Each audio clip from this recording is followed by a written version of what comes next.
Sir ఇప్పుడు రాష్ట్రంలో red book పరిపాలన నడుస్తుంది అనేది వైసీపీ పదే పదే చెప్తుంది. రాష్ట్రంలో జరిగే పరిస్థితి మీ అభిప్రాయం ఏంటి? గత ప్రభుత్వంలో నేను చెప్తున్నాను, అంటే ఏ ప్రభుత్వమైనా కూడా భారత రాజ్యాంగం ప్రకారం పనిచేయాలి. జగన్మోహన్ రెడ్డి గారు కూడా ఇదే విధంగా నేను గెలిచాను, ఇవాళ ప్రతిపక్షం లేదు, నేను మళ్ళీ నేనే రాజుని అన్న విధంగా వెళ్ళిపోయి ఆ రోజు ఇష్టం వచ్చినట్టు వెళ్ళాడు. అంటే మాట్లాడకూడదు, మీటింగ్లు పెట్టకూడదు, అసలు ఆ పరిపాలన మనం చూస్తే గతంలోనే రాజారెడ్డి రాజ్యాంగం చెప్పి వీళ్ళు అన్నారు. సో ఆ పరిపాలన ఆయన ఆ రోజు ఏదైతే చేశాడు, ఏంటి అసలు రాజారెడ్డి రాజ్యాంగం ఏంటి, రెడ్ బుక్ పరిపాలన? ఆ రోజు కూడా అదే. ఇప్పుడు భారత రాజ్యాంగం ప్రకారం పనిచేయాల్సిన పోలీస్ అధికారులు ఎవరైతే ఉన్నారో వీళ్ళ ప్రకారం పనిచేయటమే. సో ఆ రోజు రాజారెడ్డి రాజ్యాంగం అయినా ఇప్పుడు ఆ రోజు పలానా వ్యక్తి మాట్లాడితే మాట్లాడిన వ్యక్తిని అరెస్ట్ చేయడానికి కేసులు పెడుతున్నారు. ప్రాసెస్ అది కాదు కదా. ఒక కేసు వచ్చిన తర్వాత ఎఫ్ఐఆర్ బుక్ చేయాలా లేదా, అసలు ఫిట్ కేసా కాదా, విచారణకి మళ్ళీ పంపాలా లేదా, అది కాదా. అది వాళ్ళు చేశారు. ఎందుకు? They want to suppress the opposition and all. ఎప్పుడైతే ఏం రాగానే నేను అవన్నీ మాట్లాడాం, ఆ ప్రభుత్వం అన్ని చేశారు, అన్ని మాట్లాడాం. ఆ ప్రభుత్వం వీళ్ళు మాట్లాడింది లేదు. చట్టబద్ధ పాలన లేదన్నారు, అప్పులు తెచ్చారన్నారు, మూడోది వచ్చేకి అసలు విచ్చవిడిగా అవినీతి అన్నారు, నాలుగోది వచ్చేకి పిచ్చ బూతులు తిడుతున్నారని మాట్లాడారు. అంటే ఇవన్నీ నోట్ చేసుకోండి, ఇవన్నీ అన్ని వీళ్ళు చేస్తున్నారు. సేమ్ అదే ఇప్పుడు అన్ని ఇంకెక్కువ ఇంకొంచెం పాళ్ళు పెంచేసి. సో ఆయన ఏదైతే రాజారెడ్డి రాజ్యాంగం అని ఈయన రెడ్ బుక్ అని ఇంకా వాళ్ళన్న సీక్రెట్గా చేసేవాళ్ళు. నేను రాజారెడ్డి రాజ్యాంగం చేస్తానని రాసి రెడ్డి అనలేదు, ఇంటర్నల్ చేసేవాడు బాబు. ఈయనైతే అసలు నేను చేస్తానని రెడ్ బుక్ చూపిస్తా ఉన్నాడు, డైరెక్ట్ చెప్పేస్తా, రెడ్ బుక్ చూపించేస్తా. ఇంకెక్కడ రాష్ట్రంలో కొత్త సమస్య ఏంటంటే మనోభావాలు దెబ్బతిన్నాయని కేసు పెడుతున్నాడు. ఆయన జైలు మనోభావాలు దెబ్బతిన్నాయని పెట్టలేదు, ఎవరన్నా అబ్జర్వర్ ఉంటే కేసు పెట్టాడు. ఈయన ఏం చేస్తున్నాడంటే మనోభావాలు దెబ్బతిన్నాయని వేపించి పోసాని కృష్ణమురళి చూసాం, ఆయన అసలు రాజకీయాల్లో వదిలేశాడు. ఆయన మనోభావాలు దెబ్బతిన్నాయని ఆయన టార్గెట్ చేసి కొట్టేయాలని మొత్తం స్టేట్లో ఉన్న పోలీస్ స్టేషన్లు అన్నింటిలో కేసు పెట్టిస్తాడు.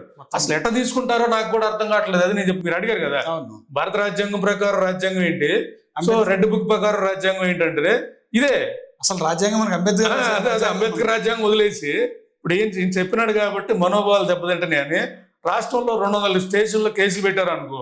200 స్టేషన్ కేసుల్లో చచ్చిపోతారు వాళ్ళు, చంపేయాలని చంపేయచ్చు. ఈ 200 పోలీస్ స్టేషన్లో వెళ్ళే జీపుల్లోనే ఏదైనా హెల్త్ ప్రాబ్లం ఉన్న చంపేయచ్చు. ఆయన పాపం నేను ప్రోత్సాహానికి కృష్ణమురళిని చూశాను, అసలు ఆయన బతుకుతాడని కూడా నేను అనుకోలే. అంటే కనికరించారు లాస్ట్లో. అంటే మనోభావాలు దెబ్బతింటాయి అన్న కేసు ఏదైతే ఉందో ఇది రేపు మీకు కూడా అప్లై అవుతుంది. ఇప్పుడు మీరు ఈరోజు జగన్మోహన్ రెడ్డి విర్రవీగి 151 సో ఏళ్ళు చూపించేవాడు ఎలక్షన్ ముందు సిద్ధమని. ఎవడన్నా ఎలక్షన్ ముందు దండం పెట్టి ఓటు అడుగుతారు. నేను ఆ రోజు కూడా అదే చెప్పా, దండం పెట్టి ఓటు అడుగుతాయా మీరు సేవకులు, మీరు సిద్ధమని యుద్ధం అంటున్నారు. యుద్ధం కాదు నువ్వు చేస్తుంది. యుద్ధం ఎప్పుడు రాచరికంలో, యుద్ధం చేసేది ఎప్పుడు సార్ రాచరికంలో. యుద్ధం చేస్తేనే రాజులు మారుతారు, ప్రజాస్వామ్యంలో సేవ చేస్తేనే రాచరికాలు మారుతాయి. అట్లా చేసిన ఈయన కూడా ఇదే. అసలు జగన్మోహన్ రెడ్డి అనే ఉండడు అనేది అంటే రేపు మళ్ళీ వాళ్ళు వస్తే మనోభావాలు దెబ్బతింటాయని లోకేష్ బాబునే 400 కేసులు పెడతారు. ఇంకా రాష్ట్రంలో ఉండే పరిస్థితి ఉండదు. మీరు డెఫినెట్గా హైదరాబాద్ కూడా ఒకవేళ బీఆర్ఎస్ వస్తే అప్పుడు హైదరాబాద్ కూడా వదిలేసి సో పక్క దేశాలు తిరిగి, ఇవన్నీ కరెక్ట్ సంస్కృతి కాదు. రాజకీయాల్లో కొత్త వరడు వస్తుంది, కొత్త సంస్కృతి. మనం ఏది చేస్తే అదే కదా. ఇప్పుడు మనోభావాలు దెబ్బతిన్నాయని మనం పెట్టిన కేసు రేపు వాళ్ళు పెడతారు.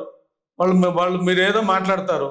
సో బులుగు పార్టీ లేదా రాజారెడ్డి రాజ్యాంగం అనగానే రాజారెడ్డి అభిమానులను మొదలు పెట్టేసి మా రాజారెడ్డి గారి మీద ఈయన మాట్లాడాడని ప్రతి స్టేషన్లో కేసు పెట్టేస్తారు. మా మనోభావాలు దెబ్బతిని మా రాజారెడ్డి గారిని అన్నారని మీరు పెట్టిన పోసానికి కృష్ణమురళి కేసు వీళ్ళు పెట్టారు అనుకో, ఏం చేస్తారు?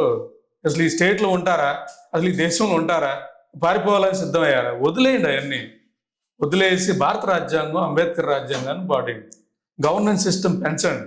ఎందుకంటే కంపెనీలు రావాలంటే ఆ ప్రాంతంలో చట్టబద్ధ పాలన ఉందా లేదో చూస్తాడు. చట్టబద్ధ పాలన ఉంటేనే నేను ఆ రాష్ట్రం. నువ్వు చట్టబద్ధ పాలన లేదు, మనోభావాలు దెబ్బతిన్న కేసులు అంటే రేపు నేను ఇన్వెస్ట్మెంట్ పెట్టిన తర్వాత మీ మనోభావాలు దెబ్బతిన్నాయి అంటే మీ మనోభావాలు అంటే మీకు కమిషన్ ఇవ్వాల. మీ మనోభావాలు దెబ్బతినగానే మొత్తం మీ వాళ్ళతో మనోభావాలు దెబ్బతిని అని కేసు పెట్టించేస్తే, లేదు ఇంకేమన్నా నేను వాళ్ళతో వీళ్ళతో తిరిగాను పులిహార కేసులు కానీ మీరు పెట్టించగలిగితే మొత్తం నా జీవితం పోదు. కాబట్టి ఏ పారిశ్రామికవేత్త ఆంధ్రప్రదేశ్ రాడు. ఆంధ్రప్రదేశ్ నాశనం చేసేస్తా ఉన్నారు, మీరు అభివృద్ధి చేయట్లేదు. ఆంధ్రప్రదేశ్ని అడుక్కునే స్థితికి తీసుకెళ్లిపోయారు. ఆయన 12 లక్షల కోట్లు అప్పు చేశాడు. ఈయన ఇప్పుడు సంవత్సరానికే 2 లక్షల కోట్ల అప్పు. జగన్ రెడ్డి 50,000 కోట్ల అప్పు తెస్తేనే నాలాంటోడు పాకిస్తాన్ అయిపోద్ది, శ్రీలంక అయిపోద్ది. బీహార్ నేనే అప్పుడు Sorry, విమర్శించారు. అసలు బడ్జెట్ లో ఎఫ్ఆర్బిఎం లిమిట్ 50,000 దాటి 70,000 దాగానే అసలు వెళ్ళి రెండో రోజు మీటింగ్ పెట్టేవాడిని. శ్రీలంక అయిపోతుంది, పాకిస్తాన్ అయిపోతుంది, ఇక్కడ వీళ్ళు 2 లక్షలు ఏకంగా బడ్జెట్ లో పెడతా ఉంటే కేంద్రంలో ఎలా ఇస్తున్నారో కూడా తెలియదు. మరి ఇప్పుడు సంవత్సరానికి అయిపోయింది కదా అంతా. సో దీన్ని నేను నీతి ఆయోగ్ వాళ్ళు మీటింగ్ పెడితే వాళ్ళల్లో మీటింగ్ లో పెడితే ఆ రోజు ఒక మీడియా మనకి బయటకు వెళ్ళని పరిస్థితి. అంటే చూడండి విషయం, ఆడ 50,000 కోట్లకే అంటే ఇప్పుడు 2 లక్షల కోట్లు అంటే వీళ్ళు 29కి వెళ్ళిపోయేటానికి మోర్ దాన్ 20 లక్షల కోట్లు అప్పంటే వడ్డీ 1,50,000 కోట్లు, మన ఆదాయం 1,50,000 కోట్లు. రాష్ట్రాన్ని నాశనం చేశారు 2 పార్టీలు. సో ఈయన మళ్ళీ కొత్తగా జగన్మోహన్ రెడ్డి వచ్చేకి సూపర్ 6 అమలు చేయలేదని ఉద్యమం చేస్తున్నాడు ఆయన అనేది. రాష్ట్రాన్ని పునర్నిర్మాణం చేయమని ఉద్యమం చేయట్లేదు. సూపర్ 6 మిస్ అయిపోయింది అనగానే ఎస్ మేము అమలు చేస్తామని. సో సూపర్ 6 అమలు చేయండి అని ప్రెజర్ ఒకటి. మళ్ళీ ఆయన రేపు 29కి రాగానే ఈయన ఇంత ఆమదం పూసాడు, ఇంకొంచెం ఆమదం యాడ్ చేసి సో నీకు ఆమదం పోతాననే విధంగా రాజకీయ పథకాలతో ఈ రాష్ట్రాన్ని నాశనం చేస్తున్నారు సార్. ఈ రాష్ట్రం అంటే ఇష్టపడే వ్యక్తులుగా, హైదరాబాద్ నుంచి ఇక్కడికి మారిన వ్యక్తులుగా అసలు ఇది చూస్తేనే నిద్ర పడతలేదు మాకు. ముఖ్యంగా నాకు నైట్ అయితే నిద్ర పట్టకుండా నాకు ఈ ఆలోచన అవసరం అనేది కూడా ఒక్కోసారి అనిపిస్తూ ఉంటుంది. అంటే మన శక్తి అంతా మనం ఆలోచించేదేమన్నా అతిగా ఆలోచిస్తున్నాం అని కూడా భయం వేస్తుంది.